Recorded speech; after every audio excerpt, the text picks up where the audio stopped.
Siang Pak. Selamat siang Pak Denny. Ini, jadi gini Pak, maksud dan kedatangan saya ke sini yang pertama ingin memperdalam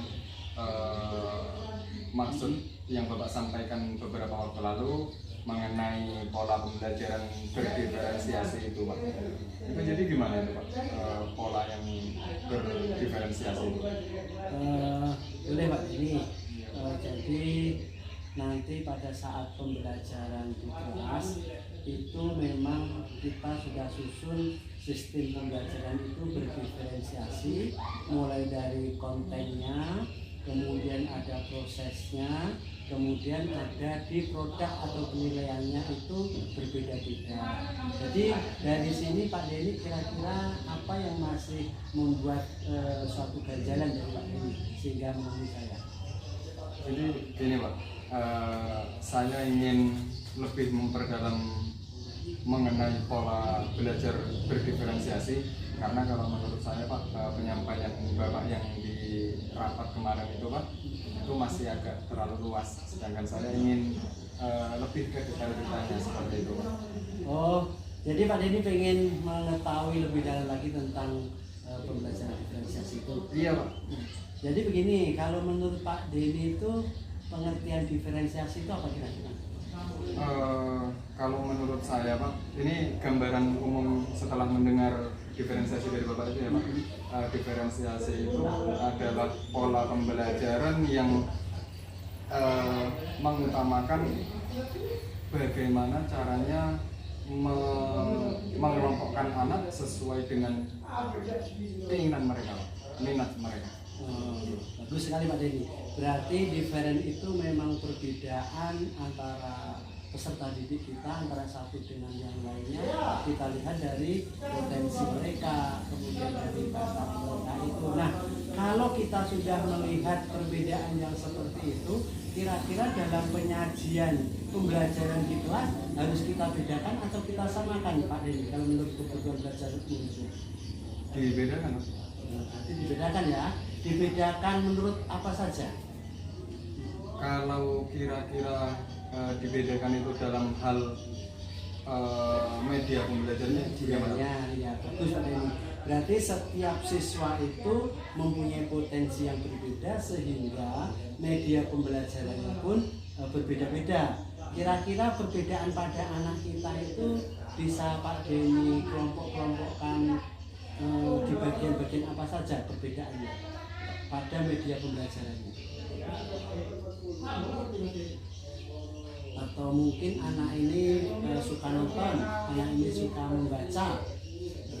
Ya, sepertinya kalau melihat apa ya Pak, kemampuan dan keinginan peserta didik dari segi melihat, kemudian mendengar dan membaca Pak. Berarti Pak Denny sudah bisa menganalisa, melakukan asesmen terhadap peserta didik kita bahwa potensi mereka ada yang suka melihat, ada yang suka mendengar, kemudian ada yang suka membaca.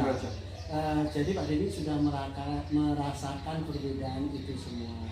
Jadi mulai potensi kebutuhan belajar peserta didik kita, kemudian cara mengajar Pak Denny kira-kira enggak sama atau tidak nanti dalam penyampaian materinya kalau kita melihat potensi seperti ini? Tidak Pak, jelas ada perbedaan dengan yang sebelumnya Pak. Ya, berarti nanti Pak Denny merubah ya cara penyampaiannya itu sesuai dengan potensi atau kebutuhan peserta didik kita yang ada di kelas. Kemudian kalau kita sudah melihat seperti itu Pak Denny, kira-kira rencana apa nanti yang akan Pak Denny lakukan untuk penyampaian materi yang diferen itu?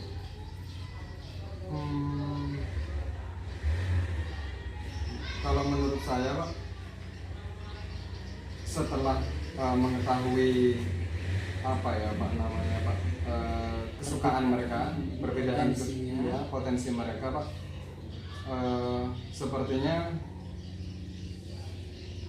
bagi yang suka membaca boleh melakukan pembelajaran nanti akan saya sediakan buku paket untuk siswa Pak, peserta didik. Kemudian tugasnya dalam bentuk portofolio yang suka membaca itu Pak. Kemudian yang suka nonton nanti sepertinya pakai tayangan Pak, video seperti itu Pak, video singkat. Kemudian yang suka main HP literatur Google gitu ya. Iya. Iya. Nah benar sekali, itulah cara penyampaian kita terhadap kebutuhan belajar murid kita yang berbeda tadi dari sudut pandang cara belajar. Nah sekarang begini Pak Denny, dari konten pembelajaran kemudian proses yang berbeda, apakah nanti menurut Pak Denny hasil tugasnya itu satu produk atau bermacam-macam produk kalau dilihat seperti itu? Setelah mendengarkan penjelasan dari Bapak mengenai pola belajar diferensiasi Pak, dan dikaitkan dengan penjelasan Bapak mengenai pola belajar itu konten Pak, tidak Pak, tidak saya paksakan, iya tidak saya samakan Pak. Berarti memang sesuai dengan potensi anak masing-masing Pak Denny. Iya. Nah bagus kalau seperti itu Pak Denny. Jadi menurut Pak Denny berarti mulai dari konten atau penyajian materi yang berbeda, kemudian proses yang berbeda, berarti produk juga berbeda nanti ya. Iya. Berarti Pak Denny sudah bisa ini memahami arti dari diferensiasi tersebut. Sekarang begini, kalau Pak Denny sudah mengetahui tentang pendalaman permasalahan belajar diferensiasi, kira-kira Pak Denny punya target nggak dalam pembelajaran ini nanti dalam penyampaian materi memakai metode diferensiasi ini di kelas? Kira-kira target apa nanti yang ingin Pak Denny capai? Target yang ingin saya capai Pak, sesuai dengan penjelasan Bapak Pak, saya ingin mendapatkan dalam hal ini Pak produk yang berbeda dari peserta didik Pak. Sekurang-kurangnya 3 produk Pak, dari portofolio atau catatan. Kemudian yang kedua nanti saya ingin dalam bentuk video atau vlog mereka menyajikan hasil tugasnya Pak. Kemudian yang ketiga, bagi yang suka main HP, saya ingin itu dikembangkan menjadi hal positif Pak. Mereka buat poster dan lain sebagainya di HP itu. Bagus sekali Pak Denny. Jadi kira-kira kapan ini Pak Denny bisa melakukan penilaian atau melihat hasil dari produk anak-anak belajar melalui metode diferensiasi ini? Kalau Senin tanggal 25 bisa Pak? Oh 25 bisa. Berarti setelah pembelajaran Pak Denny ya? Iya. Berarti setelah pembelajaran ini nanti Pak Denny pakai metode diferensiasi, Pak Denny bisa langsung melihat hasilnya seperti itu ya? Iya Pak. Bisa melihat hasilnya dari bermacam-macam potensi ataupun bakat dari anak tersebut, boleh melalui poster, rekaman audio, atau mungkin vlog, atau mungkin portofolio dan lain sebagainya gitu ya? Iya. Sekarang begini, semoga harapan saya pribadi Pak Denny nanti selaku supervisor pada hari Senin itu tidak sia-sia apa yang sudah menjadi rencana Pak Denny dalam pembelajaran diferensiasi tersebut. Untuk apa tujuannya? Yaitu untuk mengembangkan bakat dan potensi peserta didik kita yang memang berbeda-beda. Masih ada lagi kira-kira Pak Denny yang mau diobrolkan? Saya rasa untuk saat ini cukup dulu Pak. Nanti sambil berjalan kalau ada yang belum paham nanti saya tanyakan ulang Pak. Oh iya, siap.